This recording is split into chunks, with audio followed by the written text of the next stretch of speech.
Yo, what is up guys? It's the Nightwing at Way of Life Esports coming at you guys with another video here today. And in today's video, we are going to be talking about TSM. So just right off the bat, I will tell you guys this. This is not the video for TSM where I will be talking about that article that came out about TSM and Reginald. And as you guys already know, TSM CEO Reginald Din is actually under investigation for abusing players and employees at TSM.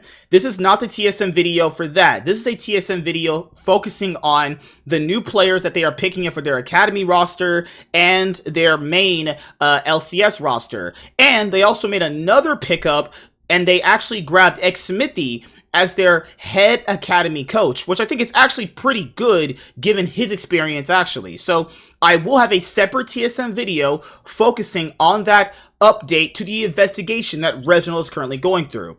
So yeah, let's dive right into this. So TSM for the LCS 2022 spring split were just basically shit. You know, they were just literally really bad actually. Now, there could be a lot of reasons for that. I mean, they tried to grab these underrated players from the LPL. Kyoto was in the LDL. Shenny actually played a couple of games for FPX actually, and they actually won a few games with him. So they bring these players over. You have Huni, Spica, Kyoto, Tactical, and then you have Shenny. Tactical obviously was on Team Liquid, and he was basically sprinting to going on vacation literally since the LCS 2021 summer split, actually, after Team Liquid lost to Cloud9 in the LCS 2021 spring split finals. So you have that roster, and you're thinking to yourself, well, with this roster of Huni and Spica and Tactical, and if they can actually integrate these LPL players into their system, it could potentially work out. A lot of people didn't even really have them at top 4. Most people didn't even have them at top 5. A lot of people just had them like middle of the pack actually. And middle of the pack for TSM standards is not okay. So if like people are already pre-predicting them to be middle of the pack, that's definitely not a good thing based off TSM's pedigree of being the most winningest team in LCS history. Yeah, they are still the most winningest team in the LCS history with 7 titles actually. So you're thinking to yourself, okay, just them going with random players that people probably barely know couldn't possibly be a good or bad thing, right? Because you have to kind of factor this in. You know, some people don't actually watch the LPL, nor the Academy League scene that they have as well. So with Kyoto's sense, okay, maybe he might actually be a good mid laner. He might actually be one of the best mid laners in the LCS. Now, given the LCS mid laner pool, if he had actually not been playing like shit, he could have probably been one of the best mids in the LCS, given the context of the mid laners for the LCS this past split. But Kyoto just lots of issues. I mean, couldn't side lane properly. Laning phase was really bad. He didn't really have a somewhat champion pool. He just never really played any champion good or effectively, actually. You know, like when TSM brought in Takeover later on during the split, I thought Takeover was a little decent of an addition to TSM, and maybe if they had played Takeover from the very beginning, you might have actually had gotten a different result with this roster. Maybe they might actually make playoffs. Who knows? Because they actually did pull off some surprising wins later on during the end of the split, actually. They even took a game off Cloud9 when Cloud9 were basically running around with their heads cut off in a certain game, you know? Now, there's all these issues with, like, Shenny, where there was this conversation where he was talking shit about Tactical, and you like, let's just be honest here, so, like, either Tactical took it the wrong way, because literally the next day, they announced that, no, it was after, that week, they lost 2 more games. This is when they were like 1-5. They announced that Shenny's getting benched, and like I just couldn't imagine Shenny staying with this roster after the way they've treated him. Like you see in their TSM Legend videos, they kind of treat this guy like shit. I'm just only getting the vibe from the video itself. Like he just feels like he's just an outcast there. So Huni, he had a really bad split. Let's be honest, he had a horrible split. After, I thought he had a pretty good 2021 year. I thought he was actually a top 4, you know, top laner in the LCS last year, actually. Spica was MVP last year during the LCS 2021 summer split. Though I don't think he actually was the MVP, I would have put that either on Abadaga or FBI. I think they were just better players for their team and more valuable to their team as a whole.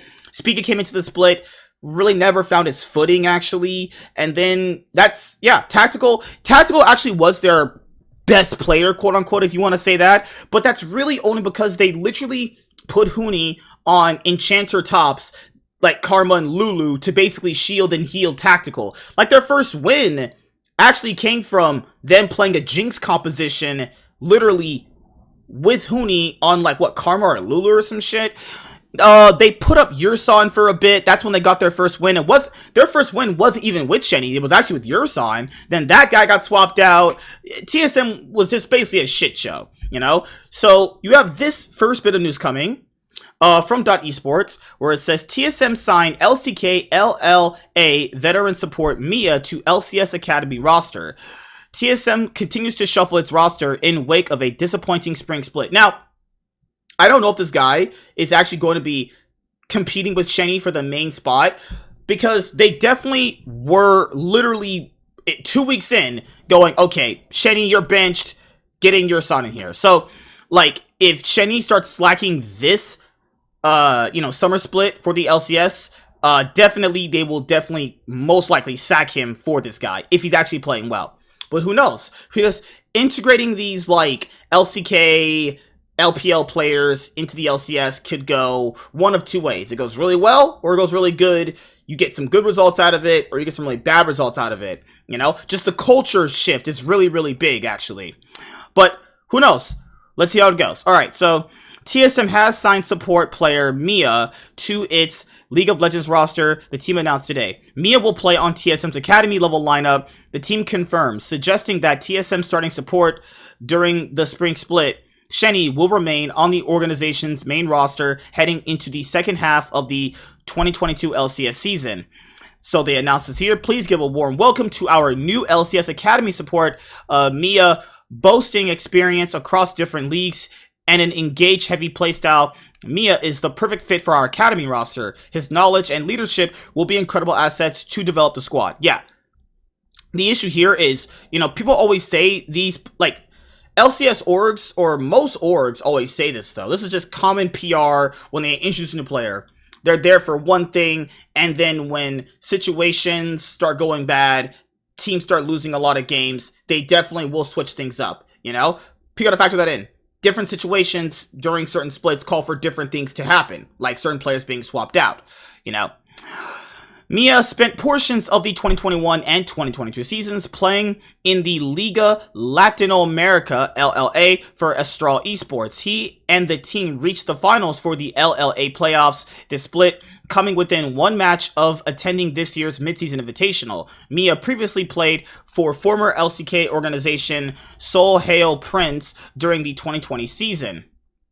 Mia's addition to the TSM roster marks another mid-season move for the organization. Yesterday, TSM released its spring split mid laner Kyoto, leaving a vacancy in the team's starting roster. That void will reportedly be filled by 10-year PCS and LPL veteran Maple, according to a report from upcomers Burek Seeger. With Mia's arrival to TSM's Academy team, former backup support Yurson has been moved to TSM's inactive roster. Okay. And they announced this as well for Yurson. We have moved LCS Academy support Yurson to the reserve roster. For the upcoming summer split, he will remain home with his family while on our inactive roster. We thank Yurson for his time at TSM and the role he's played in developing the Academy squad with his teammates. Okay, right here, this is stupid. Why not just announce you're getting rid of him? Like, that's just kind of dumb. Why not announce you're just basically getting rid of him? Because that's literally what you're doing. Okay, I mean, let's just take it for what it is. He's gone.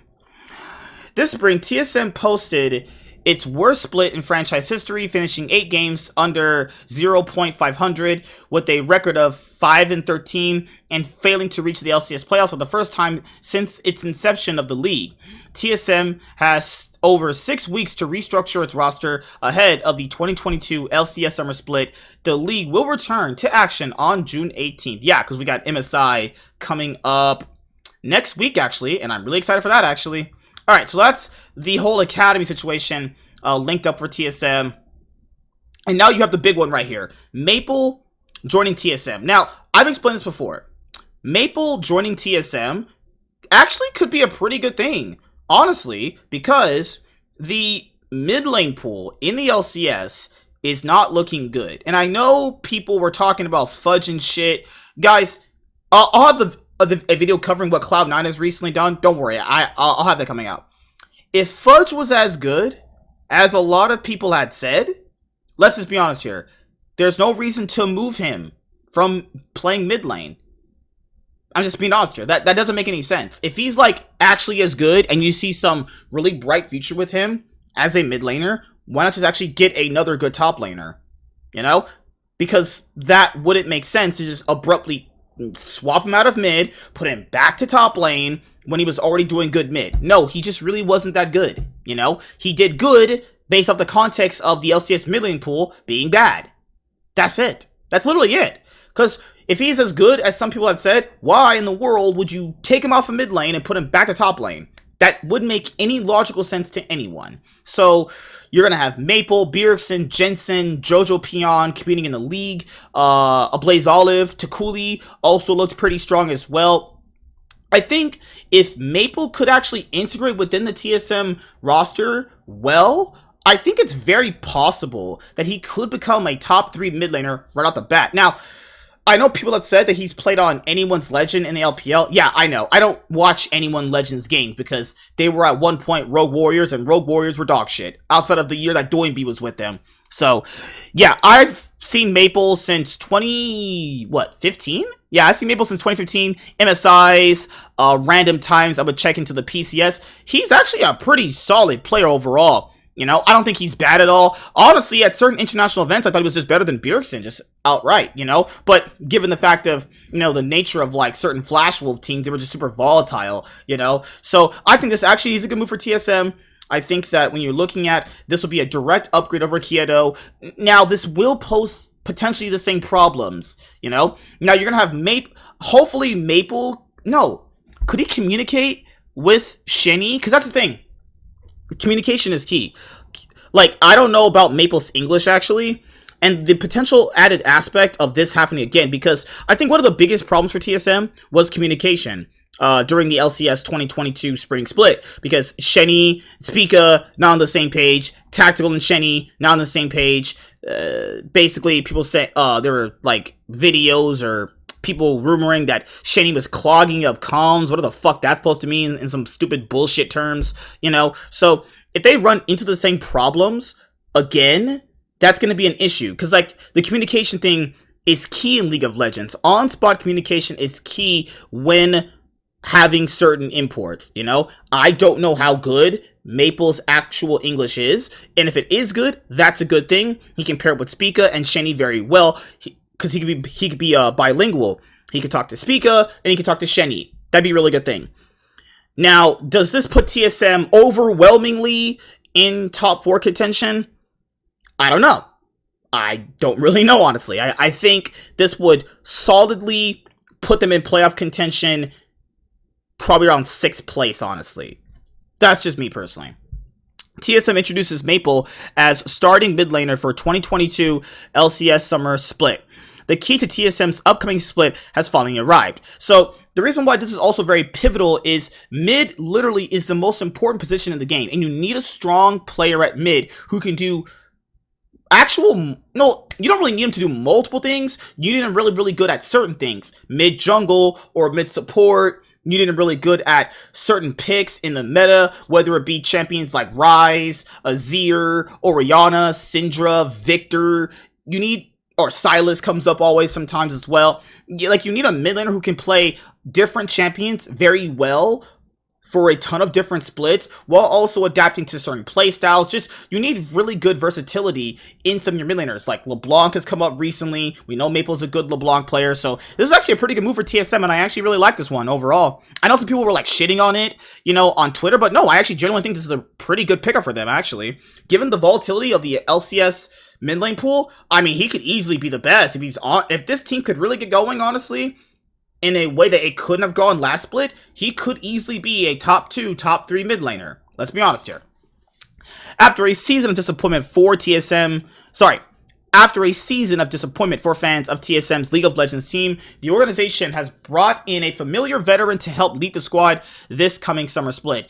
TSM has announced that former PSG talent and Flash Wolves mid laner, Maple, will be joining the roster alongside top laner Huni, support Shenny, North American-born AD carry Tactical, and superstar jungler Spica. Oh, Spica's no superstar, I'll tell you that right now. He's okay. he's a good jungler for LCS standards. TSM announces on Twitter, the key to our roster has arrived. Please join us in giving Maple a warm welcome to the TSM family. We're incredibly excited for him to take on the starting position as our LCS mid laner. His experience and leadership will be pivotal to the success of our roster. So I think this firmly puts them in playoffs with this, if it all pans out.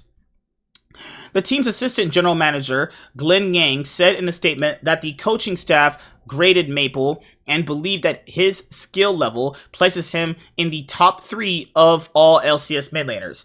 Yeah, definitely could be there with Bjergsen playing like not to anywhere his standard.